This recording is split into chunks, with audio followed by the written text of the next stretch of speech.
Hi everyone, here is the attendance for our meeting. Please make sure you scan it so you can get credit. And we'll be doing lighting today. I'm very excited. Cassie and Emily will be leading the meeting and hope you enjoy. Let's go over to Woman of the Week.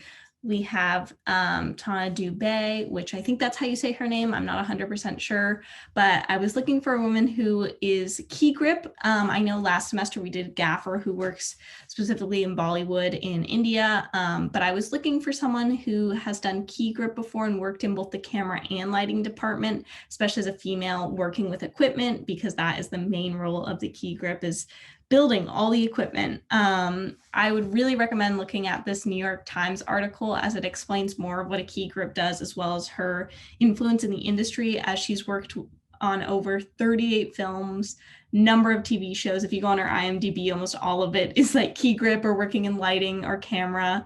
But she is super cool, just making headway, because definitely women are hired less in the lighting department and departments where equipment is used quite often. So I would definitely recommend checking her out, especially reading this article, and just someone to look up to as making headway in the industry. Back to me. Cool. So, like Emily said at the beginning of the meeting, this could be like a basic overview of pretty much everything lighting, just because it's a little hard to get into the more intricate stuff over Zoom when we don't have like equipment to show you guys. So this is some common grip and electric equipment that you'll see on every set that you're on. C-stands are used to hold bigger lights, or if you want to put like a flag up, and we'll get to flags like in the next slide. But yeah, the little arm thing, it's called an arm. That's where you would like put stuff. Yeah. It's so weird not like talking about equipment without equipment here. Then light stands are also obviously where you would put lights. Each lighting kit at Emerson, like from the EDC, comes with their own light stands. It's just C stands if you want to, usually if you want to put a light higher, the C stands provide more stability, and also you can hold heavier stuff on them. Sandbags you put on lighting stands and C stands to keep them from falling over, because if they fall over, the lights break, and that's not good. Stingers are just extension cords, but on film sets they're called stingers. You'll also see power strips on set, and it's just so you can reach to further places if you're not near an outlet. And then C-clamps and spring clamps are just two types of clamps that you will use to put gels on lights or to hold a flag somewhere. Yeah, there's no like big difference between them, just the way that they look. So obviously the C clamp looks like a C. Yeah. Cool, there's not much to say about that. These are fun accessories that you either find in lighting kits or like that you'll get elsewhere. Scrims are stuff that you put on Fresnel lights. They don't really come with the LEDs, because the LED you can like dim with a knob on the back of the light.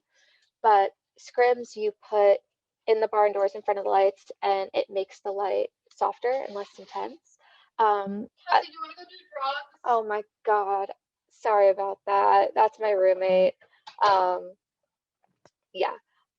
But if you can see, I don't know how clear the picture is, but single scrims and like single diffusion is always green. So the scrim has like the green circle, and then the double, which is just, it'll make it softer and less intense than the single, is always red. Same with the flags. So if you, like right below the scrims, like you'll see there's a red flag that is a double, so more diffusion, single, less diffusion. The white ones are silks, which are just pure diffusion. They like make it a little bit softer. And then the black one is a blackout flag. If you set up a light and you're in front of a TV or something and you want to block out the reflection, that's where you would put like a blackout flag on a C stand and like frame it so that it blocks it out. Gels are my favorite thing in the world. I have my own gels. You can get them for like $15 on Amazon.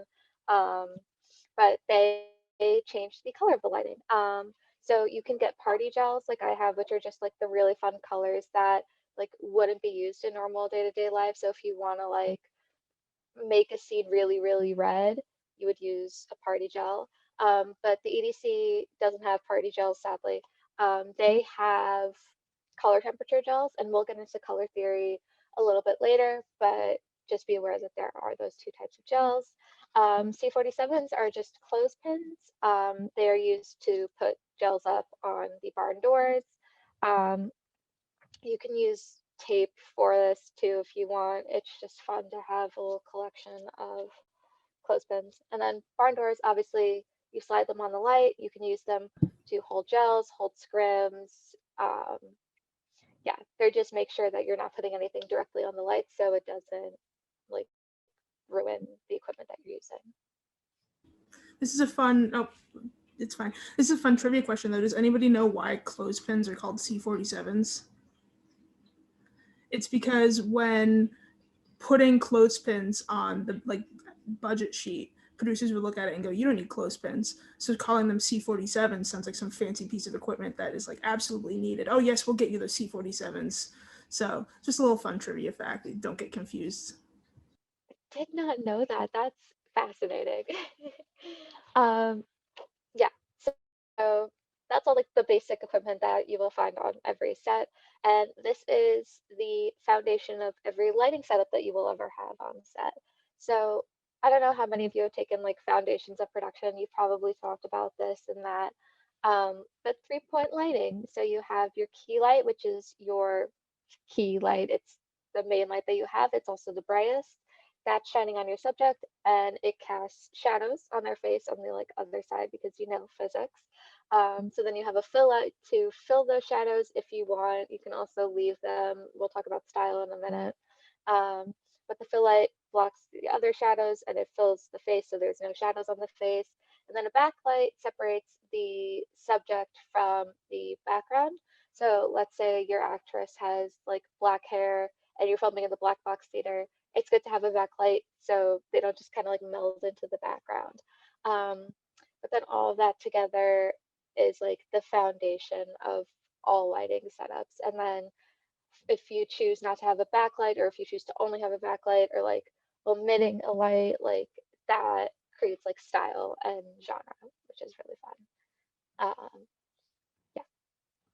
So these are some really poor examples that I found of 3-point lighting, just so you can see kind of the effect that each light has, one on a person and two on an object, just because it's like good to know the difference. So as you can see in the picture with the dude, the key light is casting shadows on one side of his face because it's a really bright light that's just coming from one side and there's nothing on the other. Rim light is another term for backlight. I haven't been on a set where people call it a rim light, but just a good tidbit to know. As you can see, like you can now see the background a little bit clearer and see him in the foreground a little bit clearer. And then the fill light got rid of the shadows on the other side of his face, and it's a very nice, pretty picture.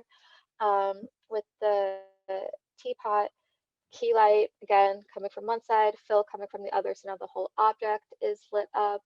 And then the backlight only the backlight on, you can see it creates the rim, which is why it's also called a rim light, creates a little rim which is called a halo effect on the object, and it also does this for people, and that's a really pretty effect that you can use.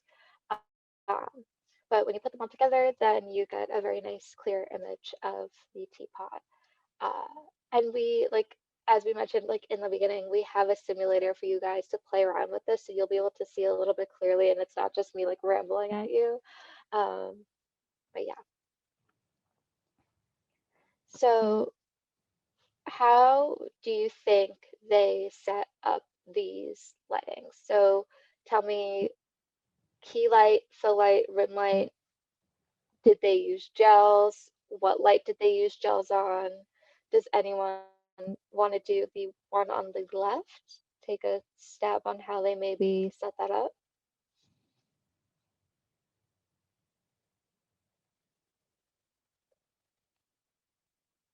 I can't see everyone, so if you want to just like call out.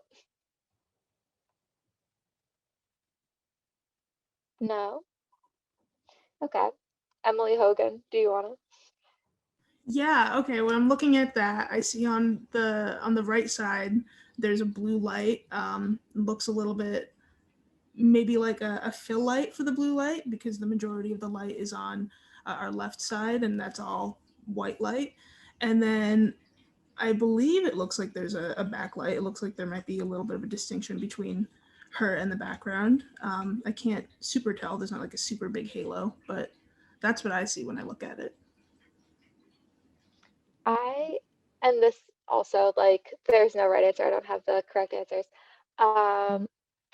But I see like the halo effect. So I thought maybe it was a backlight, but now I'm like starting to see like there is a lot of blue on her face. But yeah, it's just really a nice thing. But yeah, the white key light is making a majority of her face. What about the picture on the right? Does someone want to take a stab at that one?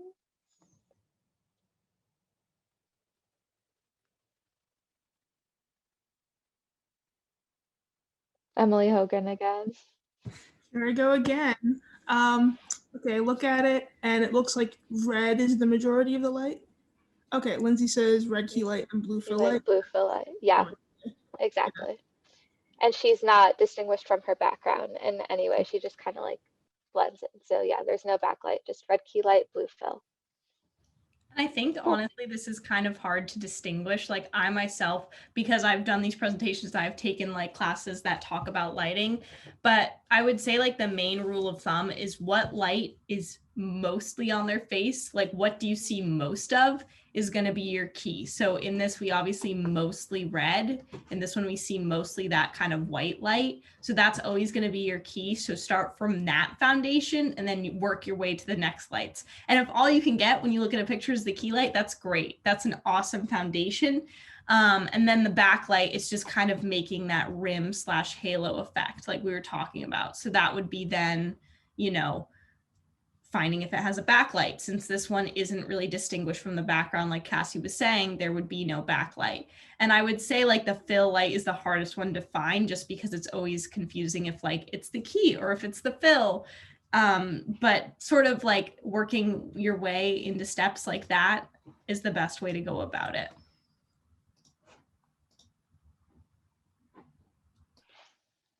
All right, so color. So a lot of color in these specific instances, color isn't just lighting. It's, you know, it's set design, it's color in post-production, costume design. But because we can use gels and because we can use LED lights, we can do a lot of stuff with color with lighting. So there's different types. I would say probably like 4 main types of color themes. I can't think of the right word, but the first one is this one here. Well, this one here, analogous color. It's using one color and, you know, the different tones and shades of that color, and you basically get just one color through your whole image. So like on the left you can see blue, and then on the right it's more like a yellowy orange, but it's basically all the same color, just with different shades and tones. And then there's complementary colors, which are colors that are opposite of each other on the color wheel. So you look at some of these pictures and you see that there's a lot of blue and a lot of orange in them, and they're very complementary. And I would say this is probably going to be less of a lighting choice, especially in these pictures. It's less lighting, it's more production design, but still you can do a orange key light, a blue fill light, and that's complementary colors with each other. You can go to the next slide. So then you have triadic colors, which is basically just making a triangle on the color wheel. So like blue, yellow, and red is a pretty common one. Same thing, you could do like a blue key light, a red fill light, and then like a yellow backlight. I don't know how that would look, but it's something you could do. And it kind of makes things feel pretty bright, and it almost has like a summery or like a warm feel. I don't really know how to describe it, but it makes me feel happy looking at it. And the monochromatic is just one color with different sort of saturations and lightness and darknesses. So you look at these images here and they're like basically all yellow, and that's something you can do with light as well. I would also say Wes Anderson is a great person to look at for color theory, as this is from Moonrise Kingdom down here, the monochromatic yellow. I am a nerd for Wes Anderson just because I feel like a lot of people are at Emerson.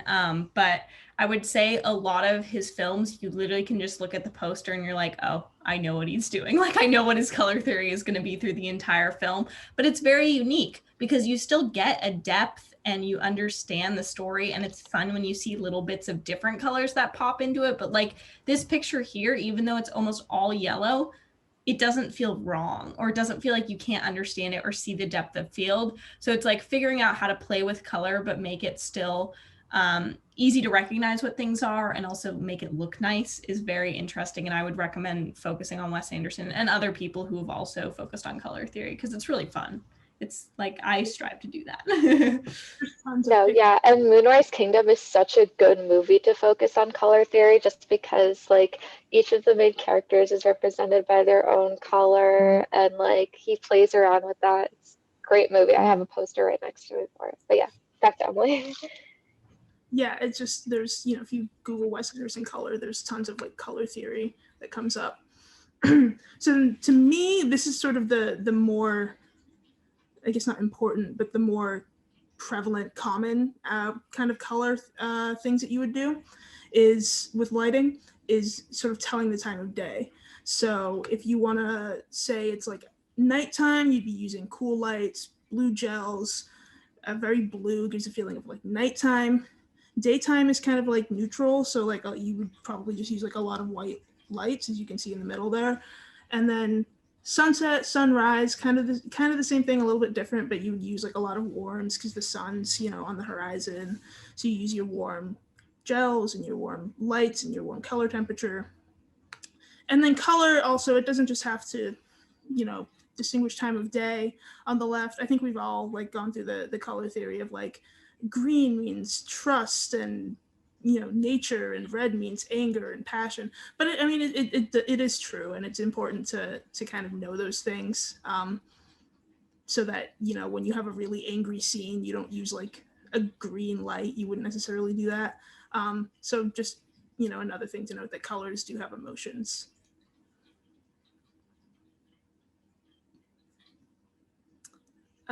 Cassie, you want to take this one? Yeah. Sorry, I forgot I was muted. So we are going to do this activity in two parts because it's hard to do lighting over Zoom and we want to make it as fun as possible. So for the first part, we are going to split you into breakout rooms, and whatever like number room you're in is going to correspond with what genre scene or film you're going to make. And you don't have to come up with a plot for it, just Google like inspiration photos that you would use to light a scene in one of these films. And if you want to like tell us what the scene is, you can do that. It's totally up to you. But we just want you to gather a couple of photos for how you would light a scene in a genre of this movie. Or if you want to use a pre-existing movie and talk about that, you can do that as well. So yeah. I'm just going to leave this up here for a second so everyone can look at it and take a screenshot while I'm putting together breakout rooms. Yeah.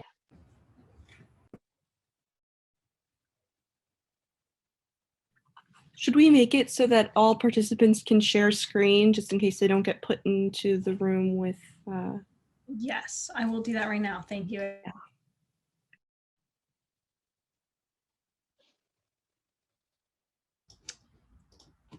Oops. Okay. Oh, so sorry. I don't know what's happening with my voice for a moment. All participants should be able to share screen, and then I am going to open all rooms. Anyone have any questions before we do that? All good? Awesome. And then if you guys just want to, you know, come back, I'll give you a warning and have your stuff at least somewhat prepared so we can go over it. Okay, I'm opening all the rooms.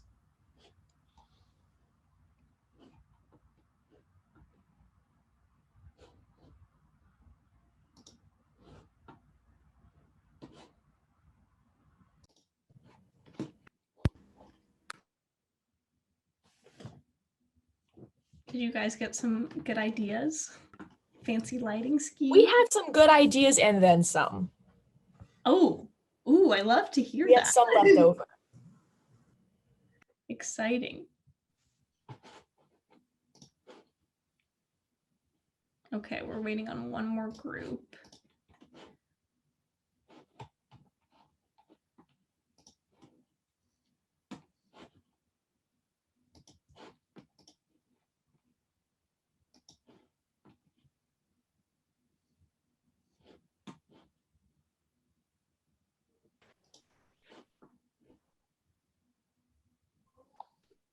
Okay, great. Cassie, Emily, do you guys want to have people share their things right now, or do we want to go to part 2 and then share? I say let's go to part 2 and then share. Okay, awesome. That sounds good. Let me pull that up real quick. So I don't want to call it a trigger warning, but part 2 is just like weird. That's what I'm going to say.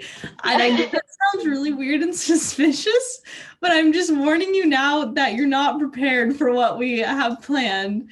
AKA this simulation that we chose is just a little bit odd. We didn't have many choices. If you get affected by like uncanny valley stuff, you don't have to do this part, but you know, try it. If it creeps you out too much, don't do it. But it is. Yes. But we're going to send you back into your breakout rooms, and then you guys will try and, so basically it gives you the opportunity to make a lighting setup without real lights. It shows you that you can do gels, you can change the rotation of the light, you can change the intensity, you can change how many lights there are. And we want you to do this where whatever genre you had, whatever lighting ideas you had, to choose one of your scenes or one of your setups and create that, and then take a screenshot, and we'll throw it up on the screen at the end. And then if we have time to show some of your inspiration for that. Did everyone scan it? Awesome. Okay, cool. So I'm going to send you back into your breakout rooms, and we'll only be there for like maybe 10-ish minutes, maybe less. Just play around with the lights, either have one person share their screen and do it, and just kind of play around and try and get it as accurately as you would like. Okay, I'll send you all out.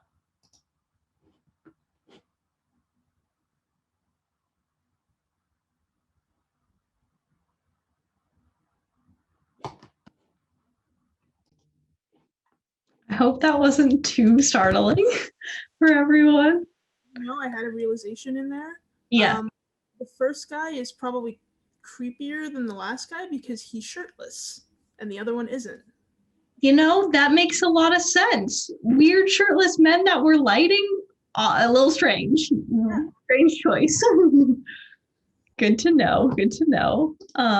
Did everyone screenshot their final look? Do you want to plop it in the chat? That was weird. Why did I say plop it? I meant pop it in the chat. So I can download it and then share. You can either direct message it to me or just put it in the one with everyone.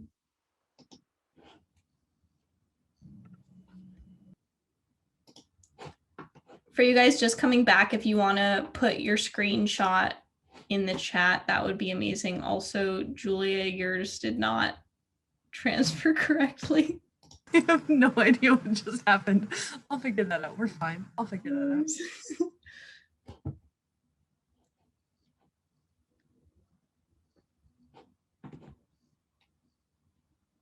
Okay, I'm going to start pulling these up.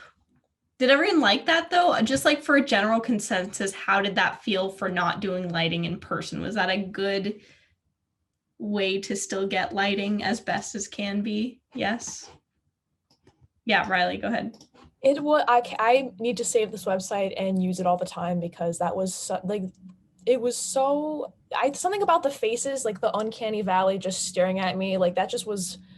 I did not expect to enjoy that at all. I'm so glad you did. You said trigger warning, this is weird. I'm like, okay, I don't know what that means. And I opened it up and I'd like got whiplash. I was like, Jesus Christ.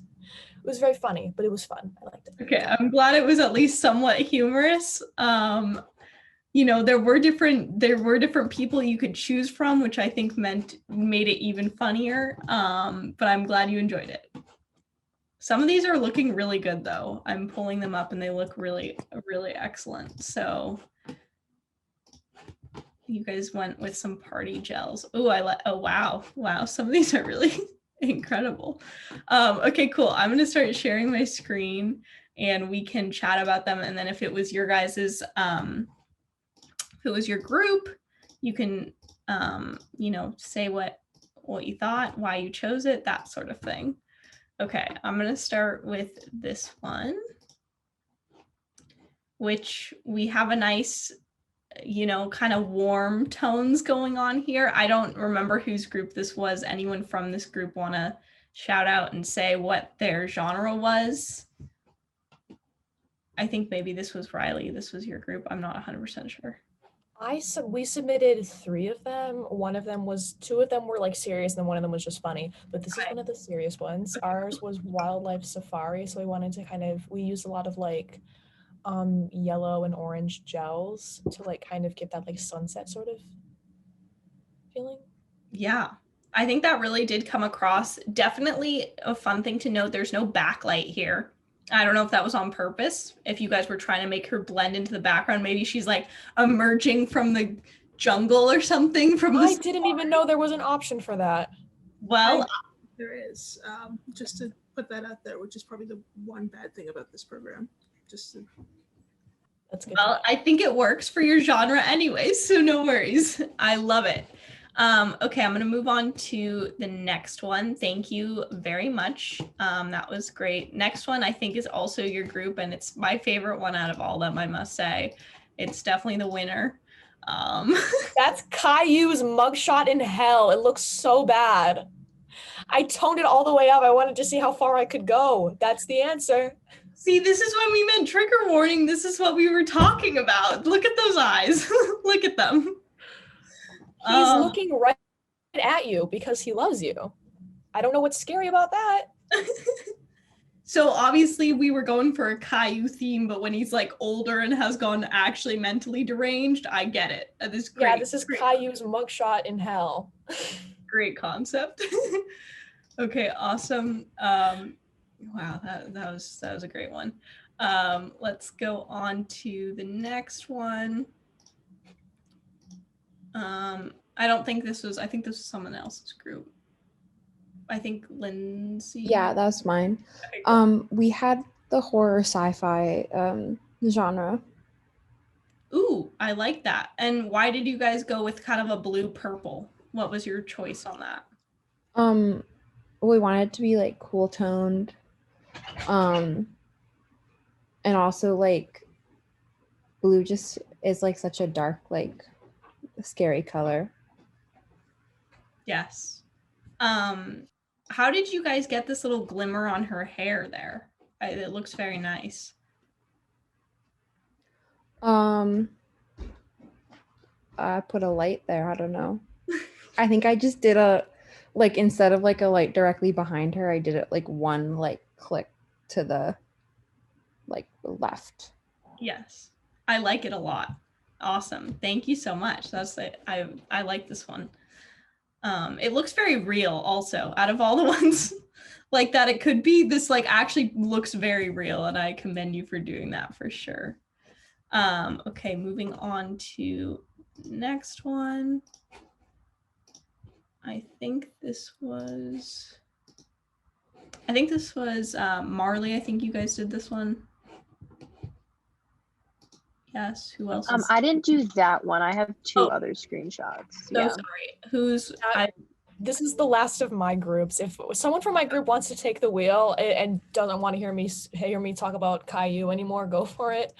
But this was like, we kind of did a genre bend. Like I think our genre was a wildlife adventure, but this is a wildlife adventure in space. I feel the space vibes for sure. I like how we see this little crinkle on his head, and it's kind of like has shadow / light as part of it. I think it works well. Awesome. Thank you. Great. And let me go to the next one. I don't know whose group this is. I'm sorry, I don't have names on the top. It's just giving me screenshots. So whoever was part of this group, go ahead, jump in. I think this might have been the one I made. Awesome. It's supposed to be, so our group was like romcom, but that's basically just like basic 3-point lighting. So I decided to go for like a kind of pinky purple vibe to go for the romantic theme. Yeah, I think this looks really good. And this feels very natural, especially if you guys were able to put a backlight. I think it would make it feel that very nice 3-point lighting setup. But it has like a nice element of this side of his face is still in shadow, but you can see a little bit of the ear. And I think you guys did a very effective job of also making it feel that purple and pink, but not overwhelmingly where it was like an extreme dramatic choice like Lindsay's group, where you guys were doing that because it was sci-fi. And this feels like it's just, we're having a nice little pink purple moment, but not like overpowering, because it's like a genre that usually doesn't sit in very overpowering color theory. Thank you, Julia, and your group. Let's go on to another one. I'm sorry, I don't know whose group this was either. This was our group. Awesome, Marley, take it. Yeah, so we kind of did like show lighting, and so we incorporated a lot of vibrant colors, and we thought that having like kind of orange tones and then pink tones on one side would be like a cool combination. And yeah, we also have another screenshot as well where we have some lighting that's even on his back, which is kind of cool. Like, is it more, wait, on his back? Did you submit that other one? Yeah, I think I saw yes, that. I did. Let me pull that one up real quick. I like how you incorporated the purple and the pink and the orange together. I think it is nice because it doesn't stand out to me like there's two different colors. It almost just feels like it all kind of blended into one, and it makes like a little sunset. Like it kind of feels like a sunset, and it looks very nice. Let me pull up your other one real quick.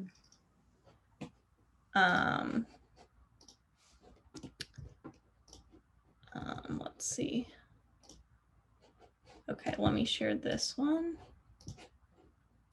This was the other one you were talking about, right? Awesome. Yeah. I love this too. I think this looks really good. This looks very natural as well. Could be maybe like for a night scene or something like that, less of playing with color, but still looks really good as well. I think this is the most normal one out of everyone that they have of all the people. Awesome. Thank you so much, Marley, and your group. And then last but not least, we have one more. And let me get that up. Julia Kerr, was this your group?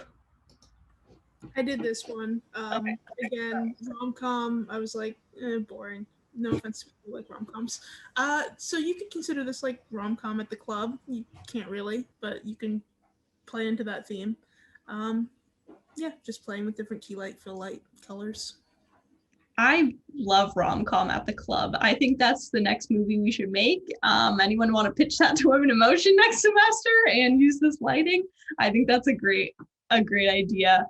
And it makes it more fun because rom-com lighting is kind of boring sometimes. It's very natural, normal day-to-day life. So if you want to play with party gels and have fun. Also, thank you for adding in the little lighting so we can see what you guys did. So you had 4 lights in total, which is exciting. You did 2 gels to make kind of a purple almost. So you had like a blue and a red, which is cool. Awesome. This looks great. Thank you so much. Okay, I'm going to just share our last few events. Did everyone like that? Was that a good little fun simulation sort of thing? Yes. Awesome. Okay. So can you all see this? Oh. Where did you all go? Oh, just kidding. Sorry, I just wasn't sharing screen. Gosh, I have too many things open. I was like, where are you all? Okay. Here we are presenting. Okay, moving on. So exciting news. We have an upcoming event on the 8th. That's next Thursday. We are having a documentary filmmaker who's actually done quite a lot of work. You can look her up. She has an IMDb named Heather Courtney. She'll be talking about documentary filmmaking. I'm very excited. I do have a lot of interest in documentary filmmaking.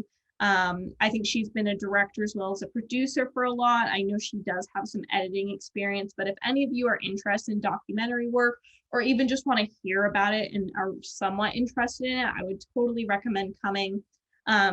Take a screenshot of this. We will also be posting it on our social media, but something to look forward to next Thursday. If you are interested, I would totally recommend coming to see Heather and hear about everything she has. Also, we are nearing the end of the semester, which is crazy, and our final meeting is going to be on the 23rd. I realized just right now that I put the wrong timing in here. It's supposed to say 1:30 to 3:30. So our meeting is going to run 2 hours. If you can't stay for the 2 hours on Friday, it's totally fine. But we would just want to give enough time to celebrate all of the people who made short films through Women in Motion. We'll be submitting them to the short film showcase, and we'll be showing them. Also, if we want to do sort of like a little like, yay, we finished the semester, that sort of thing. We just want to make it a bit longer. If you are looking to actually submit your film, either from last semester or this semester, please scan this QR code now. I understand if you don't have your link yet, so don't fill it out until you have your link of like a final product or some sort of rough cut that you've uploaded to YouTube or Vimeo. So please wait to fill out the form until then. But if you do have it ready, we need that to put you in the showcase. And it's going to sort of be like a little hosted event. Kat is going to be our host, which we're excited for. And we also have made the executive decision that we are going to do a merch day where we're just going to sit in 172 and hand out fun Women in Motion merch. That includes maybe stickers, beanies, tote bags, t-shirts, lots of good stuff. So if you guys, we'll give you more updates on that, but basically it'll be either this same time as this meeting, like afterwards, or another day or week after this, where we'll just sit and have you guys come and get the merch from us. Also, if you attended Athena, we're going to have specific merch for that. If you attended the alumni event, we're probably going to have specific merch for that as well. And then also to see you guys in person and say hi. So that's kind of our idea for end of the year. And last thing, we have another event promotion where we are partnering with Spec. And if you're a fan of sitcoms, writing comedy writing, Steve is going to be talking about that. Spec asked if Women in Motion could join with them. So that's happening on April 5th, which is Monday at 8 p.m. Scan this QR code. It's also up on our Instagram as well as Specs. But this is a great opportunity, especially if you're part of the writing group with us. This would be a great opportunity to learn more from someone who's worked on like the Goldbergs and really well-known shows, and he knows exactly what he's talking about. So please feel free to check that out. But that is it for our meeting for today. I hope you all enjoyed it, and please stick around if you have any questions. But besides that, enjoy your nice weekend and try and get some rest. Don't get too overwhelmed. We're almost done with the semester. Don't worry. Thank you all. Thank you. Have a good weekend. Thank you.